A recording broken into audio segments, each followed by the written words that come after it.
we will now go to the next topic, that is control structures. A control structure analyzes the expression and chooses the direction where the control would flow. Okay? Usually if you see in C or C++ programming language, the statements are written sequentially and are also executed sequentially. But if you use some of the control structures like conditional structure or iterative structures, what happens is the control can move from one point of your program to some other point in your program. So the execution is not sequential, the execution depends on the control structure that you have used. And the first type of control structure here is conditional structures. So which are the conditional structures you have studied? Some of the conditional structures are if-else statement, right? So how do you use a if-else statement? We use the keyword if followed by the conditional expression, right? We have used an expression here, right? What type of expression is this? Relational expression or conditional expression, right? For example, if I want to show you, I simply write if followed by some conditional expression. For example, I will do check the value of a whether it is equal to 5. If a is equal to 5, I will print Cout insertion operator followed by a value is equal to 5. Okay. So it is exactly similar syntax that we have used in C, right? Only thing that I have changed here is the way in which I have written the printf statement. So instead of printf function, I am using an object here, Cout. That's it. Okay. So this if statement can have a else part also. So if the condition is true, statement number 1 is executed. If the condition is false, it goes to the else part, right? So else I'll print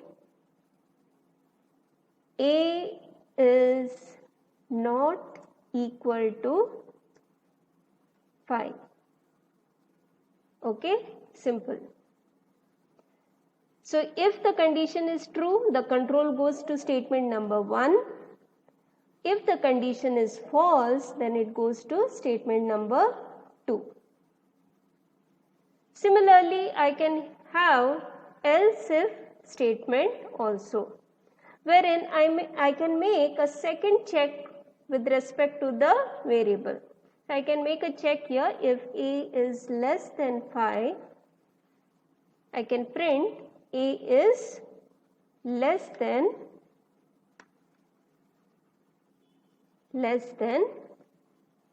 5. Okay, I can make a third check also by using else if keyword. Else if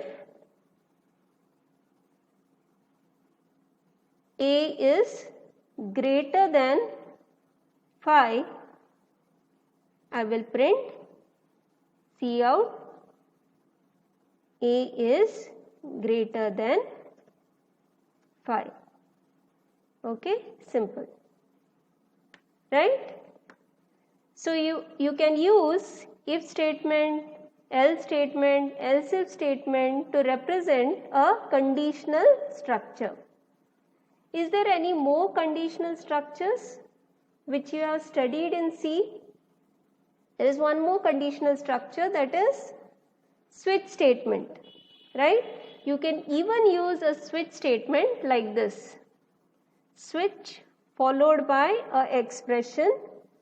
So I can give a as my expression.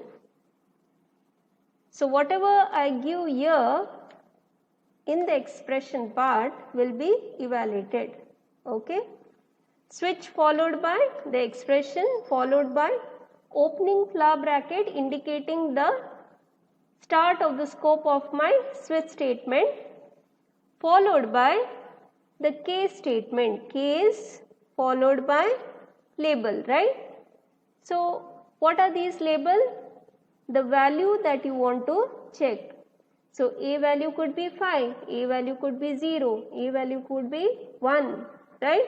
So those values which you give to the expression is being checked here, right? So I write here case 1. If a value is equal to 1, what should I be doing? Has to be mentioned here. Okay, if a value is 1, I'll print Cout a is equal to 1. Okay. Every case statement has to be terminated with a break statement. So I write a break statement here. Okay. Followed by the second case, case 2. Okay. If a value is 2, what should I be doing? I'll print Cout a is equal to 2. Okay. The implementation that is related to each cases has to be written in the case statement, followed by the break statement. Okay. If suppose I give a default case, how will I give it? By simply putting a keyword over here, that is default. So if a value is equal to 1, it will move to case 1. If a value is equal to 2, it will move to case 2. If it is having any other value rather than 1, rather than 2, it will go to the default case. Okay. For the default case, I will say a value is not equal to 1 or 2, right? Simple. And then put a break statement and close your switch case. Close your switch case. Okay? Is it fine? Okay. Now suppose if I do not mention the break statement here, I delete my break statement, what would happen? What would happen? Immediately after executing the statement 1 over here, my control will directly go to case 2. So what would be the output here? A is equal to 1. If suppose my a value is 1, it will say, it will print a is equal to 1 and a is equal to 2. Okay. For example, let me see what is the output over here. See here, a value is 5, right? So if a is equal to 5, statement number 1 will be executed, that is a is equal to 5.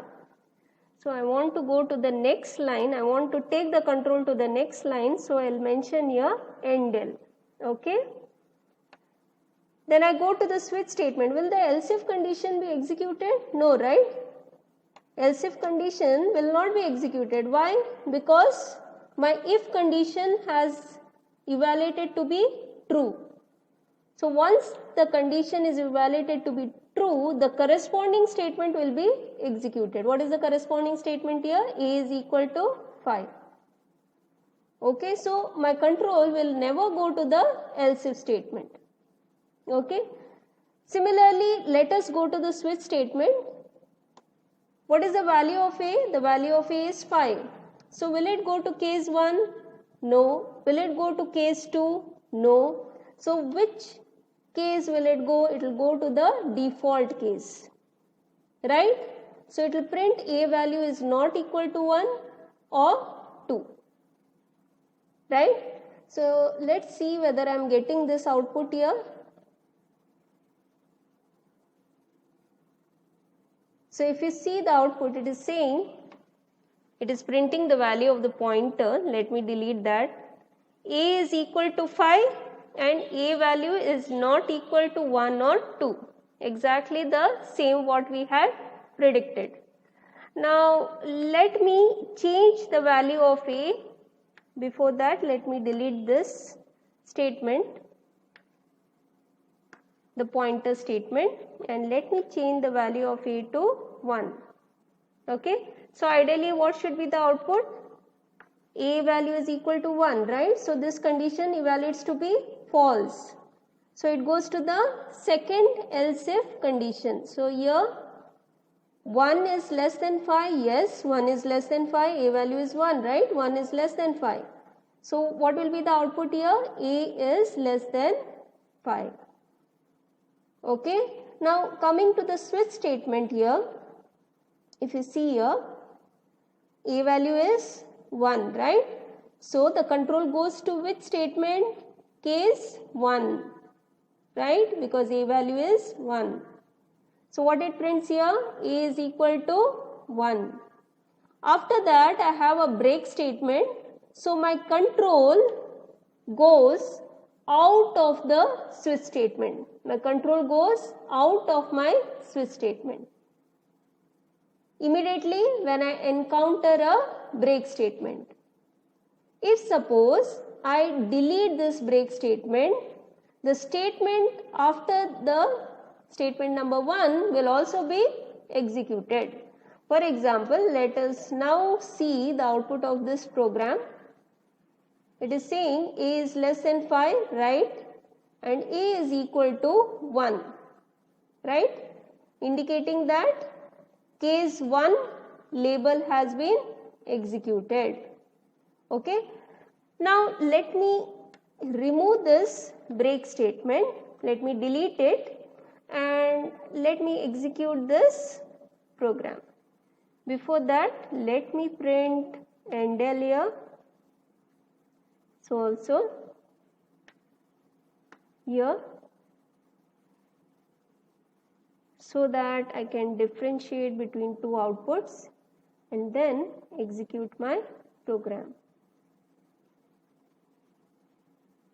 If you see the output here, it is printing A is less than 5, correct? A is less than 5, 1 is less than 5, and then it is printing the output of the switch statement, wherein it is printing A is equal to 1, that is statement number 1 over here, and A is equal to 2, that is statement number 2 corresponding to case label 2, right?